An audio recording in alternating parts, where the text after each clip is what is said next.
Kam informacion që, sepse te ky kryqi këtu është Pater Anton Arapi. Po Pater Anton Arapi nuk është në listë. Kam informacion. Kemi filluar. Kam informacion që po rikthehet çështja e tij në Vatikan. Kemi filluar mbledhjen e materialeve për Pater Anton Arapin. Më dhe i lajm. Po. Jo, falenderoj. Lajmi është dhënë tashmë. Jo, prit, një sekond të lutem, fal. Do të thënë lajm që lajmi ka 2 vjet që është dhënë. Unë se kam dëgjuar, unë jam marrë me këtë, po që e thotë do më gjerigj këtë. Jo, ka 2 vjet që neve kemi hapur themi kështu. Neve kush? Lajmin si institucion. Si Kishë Katolike. Pra kemi hapur lajmin që... Se pas keni hapur mirë do më gjerigj, të kërkoj ndjes, po se kemi marrë vesh. Ose do ka qenë një ditë shumë politikë të zënë, shumë dhe ne çajmë këto lajme themi. Shpesh ka lajme që por neve jemi duke mbledhur material për të nisur procesin për Anton Harapin, sepse tashmë është kriju bindja që ka material të bollshëm për ta shkëputur Anton Harapin nga gjitha ato kthjetrat e paragjykimeve. Pse nuk u miratu herën e parë? Mendoj sepse nuk ishte shumë e qartë lidhja e tij me regjencën. Nuk ishte akoma sqaruar kjo pjesë. Dhe nuk ishte dhe kërkonte kohë për të sqaruar. Shumë kohë, do të them, studiuesit? Vatikani nuk ecën me ato parametrat tanë, shpeshherë shumë gjëra kanë nevojë për kohën e vet. A din ti sa kohë ju ka dashur Jeanne d'Arc për të bërë shajt? Jo. 500 vjet. 500 vjet Jeanne d'Arc? 17 vjeçarja. Po, mas 500 vjetësh është shpallur shajt. Nga vdekja vet. Wow. 500 vjet. Po. Tani kohët tona nuk janë kohët e Zotit. Por ne kë kemi shenjtë shqiptarë, kemi Nën Terezën? Nën Terezën kemi martirët tanë. Se këta gjithë janë shenjtë. Patjetër, martirët janë shenjtë. Ne i themi të lumë një hap para shenjtërisë, por faktikisht martirizimi nuk ka nevojë më për asgjë. Kur njëri është martir dhe ka vdekur për Krishtin. Pastaj kemi shenjtërit Dardan, Shën Flauri dhe Lauri, diçka e tillë, janë 2 shenjtër Dardan në Dardani. Dardani në Kosovë. Në Kosovë, po. Një shenjt në Vlorë, Shën Danakti, Dana ose Shën Dana. Pastaj kemi në Kishën Ortodokse kemi disa në Kishën Ortodokse që nuk i mbaj mend gjithë. Qartë, okay. Që të në tjetër. Po, këta e rata të fundit. Do më gjerigj, ka në njëri nga këta që më të vërtet, jo të ka prekur se këta historitë e këtu gjithë të prekte. Të gjithë prekte. Po për mu, ka një. Kush është? Është Dom Lazar Shantoja. Që ose mund të... Po, pa tjetër. Unë e dyti. Që si dallova direkt i dyti? Po, se më ka bërë përshtypje, jo, portretin e tim përpara nuk e njihja. Dom Lazari ishte një personazh. Ai hikën nga Shqipëria kur bëhet mbreti zog i rëndësishëm, kryeministër dhe mbret, sepse ai ishte një antizogist i bindur. Kryeministër president, pastaj. Kryeministër president. Dhe ai nuk është pajtu kurrë me zogun. Dhe është kthyer të nesërmen e pushtimit italian në Shqipëri. Pra kur hiku zogu u kthye në Shqipëri, ai jetonte në Zvicër, Austri. Dom Lazar. Dhe sikur më pastaj. Dhe sikur më pastaj.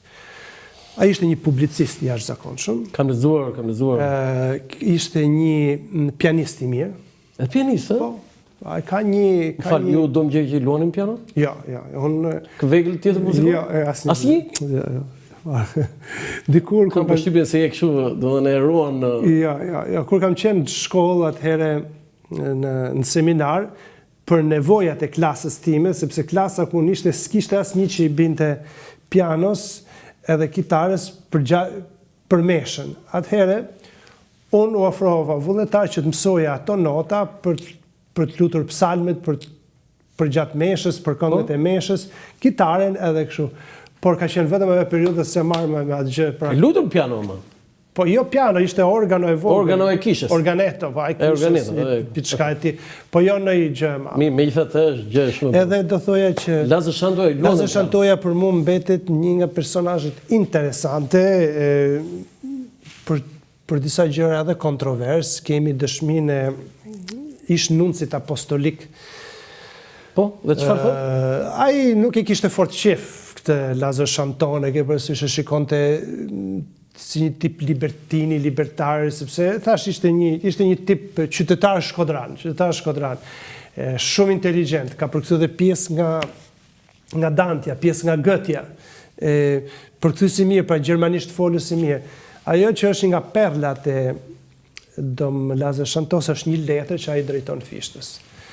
Është një nga letrat, një nga zhanri i letërkëmbimit shumë i bukur, ku ai i shkruan Fishtës për 60 vjetorin e lindjes së tij.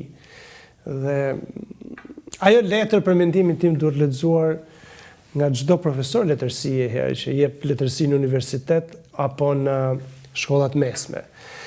Sepse aty kupton shpirtin letrar të kohës. Pasi ai thot Fishtës që mund pëlqen shumë për të kuptuar, thot, lahutën tënde duhet të rrish me laps në dorë, lahutën e maltësisë, sepse ti e ke shkoklu, po thuj se kretë psikologjinë e shqiptarit. Me gjitha të thonë, unë preferoj sonetat e mjedës më shumë se sa poezit e tuja. Ishte një njeri, që e njifte mirë, e donte Fishtën shumë, po ishte një njeri me shije të mprehura. Fine, edhe e dinte për shembull që sonetat e Fishtës, mënyra se si shkruan Fishtë, ky Mjeda, është art më vete. Pastaj ka shumë, unë nuk është se tani kam parasysh gjithë, njoft gjithë, aty është edhe i peshvi i Mirditës, Monsinjor Franogjini, i peshvi i Shkodrë, i Tirandursit edhe poeti Vincenz Prenushi, që interesant, ka hyrë në antologjinë Musine Kokalari, në vitet 40, diçka e tillë. Pa mbaruar lufta.